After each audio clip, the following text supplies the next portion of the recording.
Hello, everyone. Happy holidays, Merry Christmas, all the season's greetings. Today we are going over the exciting first ever home playoff games for college football, as well as the Cowboys screwing up their tank. So Longhorns, Clemson. That was a blowout. It was closer than the final score looks, but it was a blowout. We pretty handily had beaten Clemson like every other home team this weekend. But so just a lot of things went right for the Longhorns. Our defense was as great as ever. Our run game is so good. It's so good.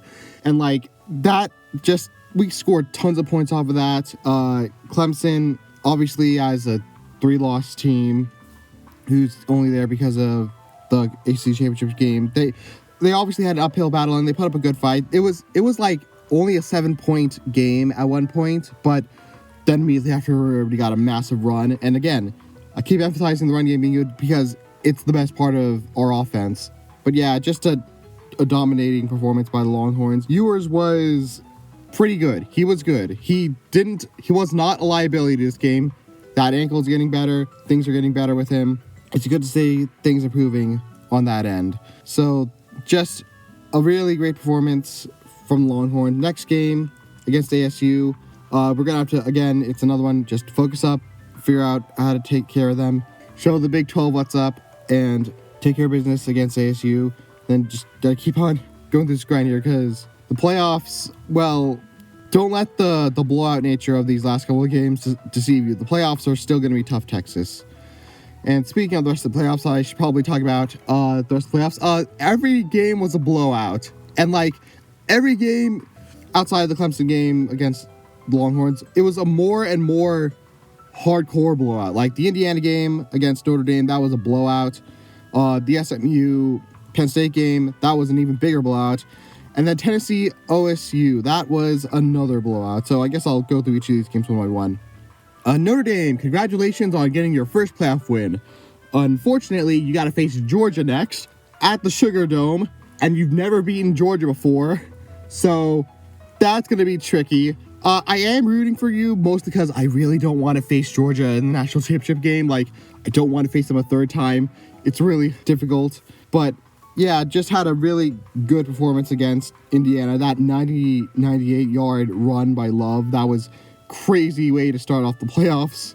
And like you did decently, but like there were still some moments where it felt like less like Notre Dame being really great and more so Indiana not being the best. And it's like that punt in the fourth quarter when you were down by like 3 scores, I don't know why Indiana did. That was I don't understand that decision. And obviously Notre Dame just killed off the time, got a touchdown, and then props to Indiana after that. They put up points and tried to get back into that thing, but that punt really killed them. So, yeah, Notre Dame takes the win at South Bend. SMU Penn State. That was really disappointing. As someone who was really rooting for SMU on account of they're the closest team to me geographically, that sucked to see them get dominated in Happy Valley.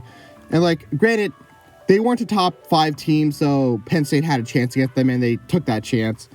But just, yeah, not a very inspiring performance. That was an awful game by Jennings. He got, like, so many interceptions. Even when his team got a turnover in the red zone for a perfect opportunity to get some points on the board when they really needed to, he threw an interception. He threw, like, 2 different pick sixes in a row. Jennings is going to be lucky that he doesn't.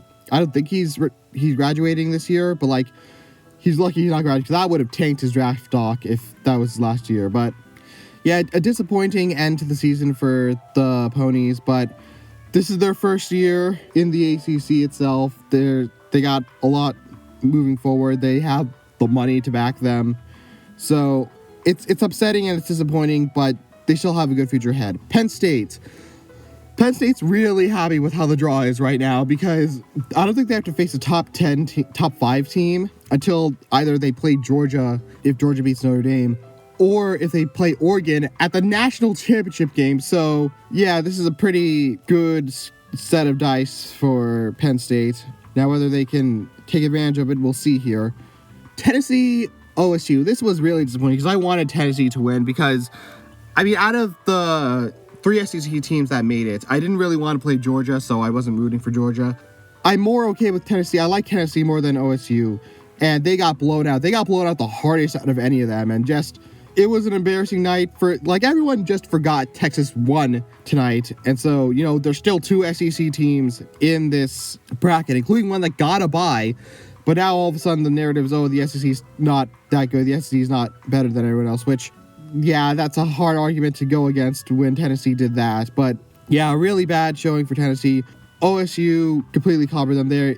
It seems that they are somewhat over the Michigan game, and they move forward to face Oregon in the Rose Bowl, a Big Ten Pac-12 game at the Rose Bowl on New Year's. The more things change, the more things stay the same. But, yeah, all the playoff games were a blowout, which I guess I should talk about because it seems to be a conversation that's been going on a lot in college football.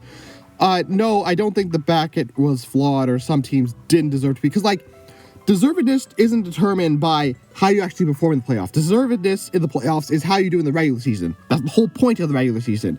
And going by the regular season, these 12 teams are the ones that deserve to be there. Now, that doesn't mean that any of them are going to be able to win or even come close in the playoffs, but they at least should have a shot, you know? Like, I don't care that Indiana or SMU or Tennessee all got blown out. They got 10 wins. They deserve to be in the playoffs, plain and simple. We could talk about strength of schedule and the differences in conference strength and all that stuff, but at the end of the day, that playoff format got it right. I think these 12 teams are the right teams. We can also have a discussion about, hey, how powerful is that home field advantage?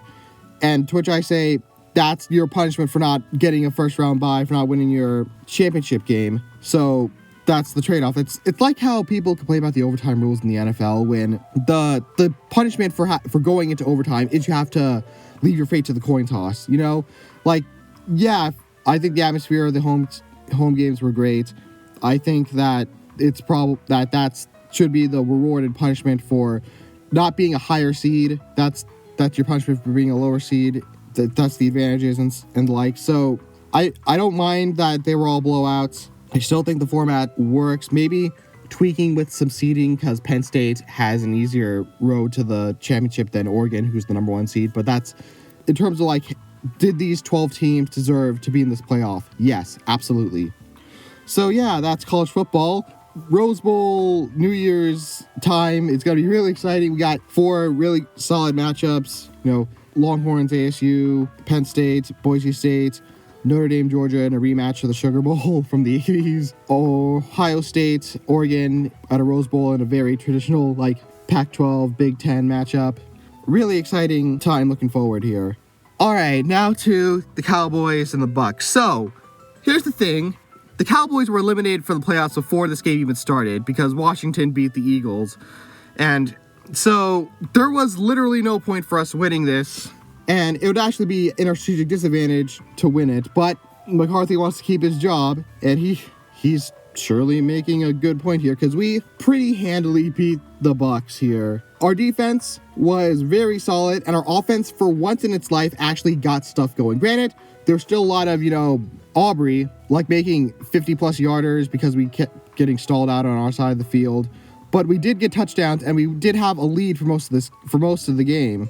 And just, it was a very good performance by the Cowboys that I wish we had gotten earlier in the year. And I know injuries and stuff, but, like, just, why are we showing fight now? I don't get it, but I am happy for a win. I don't want it to make it look like I wanted this team to lose. Like, I don't want my team to lose, but, like, I just wish we had this in us earlier. And, like, the offense actually doing some stuff on offense. The defense, well, because the offense is actually doing something, the defense didn't get tired out and was able to, like, go full force fledged.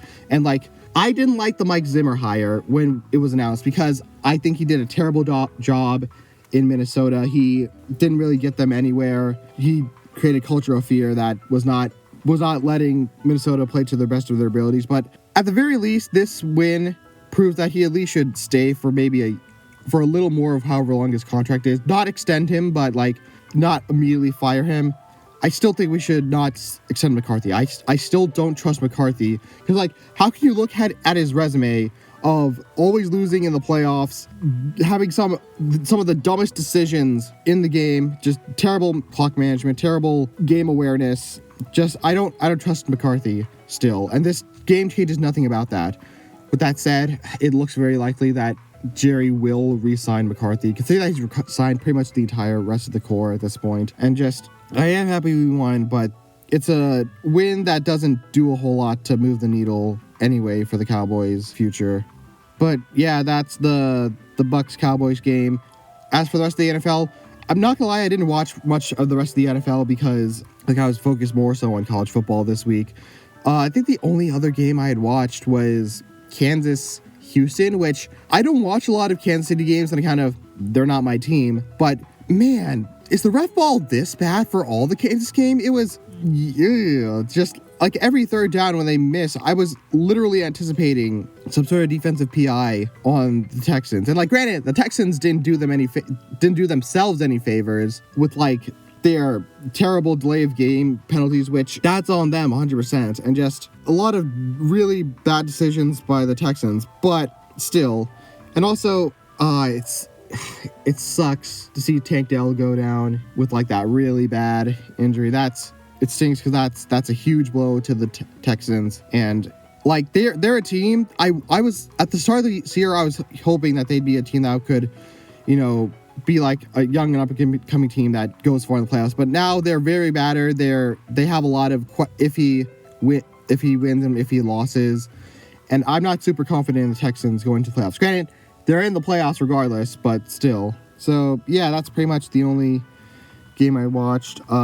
The playoff picture is pretty sensitive. There's like only like the 7th seed up for grabs in the AFC, and only like the NFC South, and like again the last seed in the playoffs up for grabs in the NFC as well. But yeah, that's football, the rest of football. Join us next time as the Cowboys, I believe they face the Eagles, and Longhorns go on break until New Year's when they face off against Arizona State. So thank you for watching. Be sure to like and subscribe, and until next time, bye.